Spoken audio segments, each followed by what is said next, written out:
नमस्कार, मैं डॉक्टर रूप सिंह बरिया। आज बात करेंगे कोलन के बारे में। कोलन बड़ी आंत होती है जो कि सीकम से लेके caecum, ascending colon, transfer colon, descending colon, sigmoid colon और रेक्टम और एनल कैनाल तक मानते हैं इसको, लेकिन मेनली कोलन ही यहीं तक होता है, सिग्माइड कोलन तक। तो कोलन का जो वर्क है, उसका काम है जो रिसाइकलिंग ऑफ न्यूट्रिशन का करता है, जैसे लॉस ना हो, इलेक्ट्रोलाइट का नहीं हो, न्यूट्रिशन का लॉस ना हो और फ्लूइड का लॉस ना हो। उसमें बहुत से सीक्रेशन वाले होते हैं, जैसे गैस्ट्रिक सीक्रेशन, विलियो पैंक्रियाटिक सीक्रेशन, वो उनका भी लॉस ना हो। तो ये कोलन का कार्य है। अब कोलन में प्रोबायोटिक और प्रीबायोटिक चीज़ें जो पाई जाती हैं, प्रोबायोटिक में कुछ जैसे ईस्ट है, लैक्टोबैसिलस है, बैक्टीरिया है, तो ये इसकी इम्यूनिटी बढ़ाते हैं और उसको यूज़फुल रहते हैं। और दूसरे प्रीबायोटिक जो क्लस्ट्रीडियम डिफिकली होती है, जिसमें एंट्रोकोलाइटिस होती है, पाउच बन जाता है कोलन में और उसमें इन्फेक्शन हो जाता है। इन्फेक्शन होने पर उसमें कई बार पेरिटोनाइटिस बन जाती है, एब्सेस बन जाती है और कई बार उसमें फिस्टूला भी बन जाता है। फिस्टूला जो वेसाइको वेजाइनल लेडीज है तो उसमें बन सकता है, वेसाइको कोलिक बन सकता है, इस तरह से फिस्टूला बन जाता है।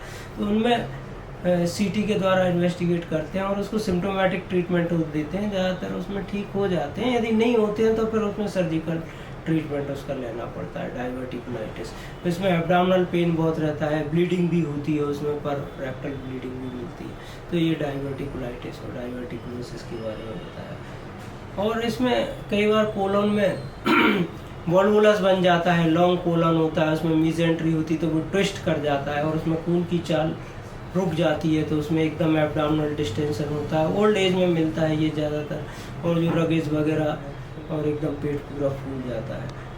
इसमें वैसे तो मैनुअल रिडक्शन कर सकते हैं रेक्टल ट्यूब भी डाल के, कोलोनोस्कोपी, सिग्माइडोस्कोपी से।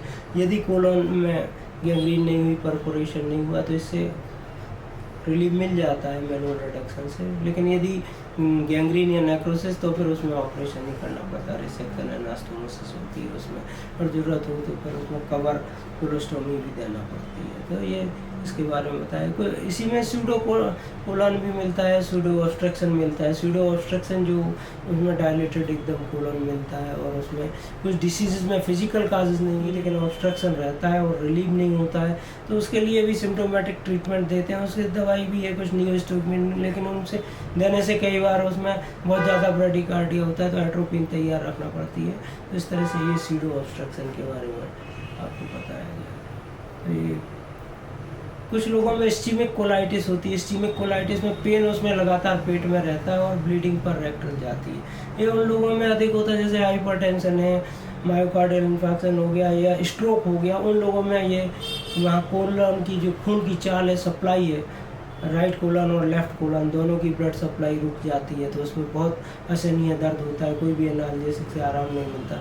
तो उसमें अभी सिम्टोमेटिक ट्रीटमेंट देते हैं और ज़्यादातर ठीक हो जाते हैं। यदि गैंग्रीन या उसमें हो गया है तो फिर तो रिसेक्शन करना पड़ता है और एनास्टोमोसिस या कवर कोलोस्टोमी देना पड़ती है। कोलोस्टोमी भी 2-3 टाइप की, लूप कोलोस्टोमी, इनमें कोलन में जो डिसीज़ है, अल्सरेटिव कोलाइटिस है, क्रोन्स डिसीज़ है, और कभी कभी इनमें न्यूप्लेजिया भी होते हैं, कैंसर भी होते हैं।